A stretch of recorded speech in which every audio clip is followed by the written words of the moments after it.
Les enfants du siècle est l'histoire de Josiane. Elle est le personnage principal dans le livre. Elle vit avec ses parents et avec beaucoup de frères et sœurs, parce que ses parents reçoivent d'argent quand ils ont une autre bébé. Josiane n'aime pas sa famille, excepté son petit frère Nicolas.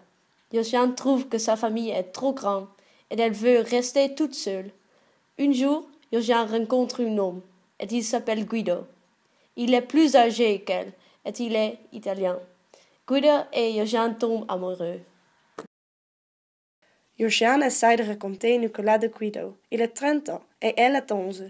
Elle ne sait pas comment raconter Nicolas de Guido, mais elle ne veut pas dire que Guido est vraiment parce qu'elle pense que son petit frère ne comprend pas l'amour pour l'homme. Donc elle raconte qu'elle a rencontré une personne sur la planète Mars. Salut Nicolas, ça va? Je te fais raconter une histoire sur mon petit copain Tao. Salut Josiane, ça va bien. Qui est ça et comment tu lui as rencontré? Je voudrais savoir quelque chose sur Tao. Raconte-moi. Il est un habitant de la planète Mars. Il était presque invisible. Les autres gens ne le voyaient pas. Il restait tout seul. Il s'ennuyait ici. Il trouvait que c'était moche, mais il ne pouvait pas retourner chez lui. Il était perdu. Il y avait une chose qu'il aime chez nous, et c'était la musique. Le soir, il l'écoutait en passant devant les maisons. Ah, Tao est un garçon triste et je trouve que c'est très dommage qu'il est seul. Comment sont les autres habitants dans ce pays?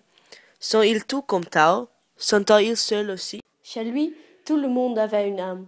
Tout le monde se comprenait. Ici, personne ne parlait à personne.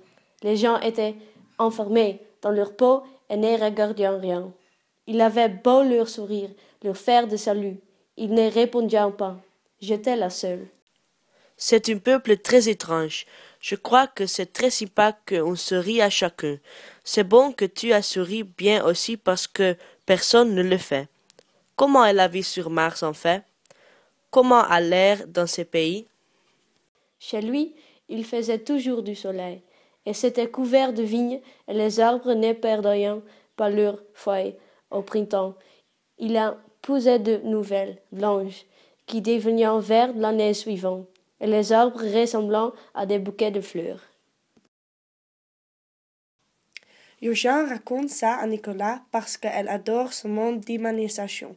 Guido et ce monde la rendent heureuse et qui se reflète dans l'histoire de Tao. Elle n'aime pas sa propre vie et avec Guido, elle se sent libre.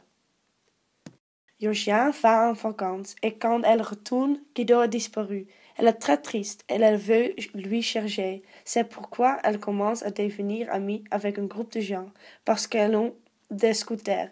Josiane veut apprendre de conduire un scooter pour chercher Guido. Elle devient très rebelle et elle a beaucoup de problèmes. Mais Josiane accepte que Guido ait disparu et elle connaît un autre garçon, Philippe. Philippe promet à Josiane qu'il aura une meilleure vie. Il décide de se marier et l'histoire commence encore une fois. Elle aura beaucoup d'enfants parce qu'ils sont très pauvres.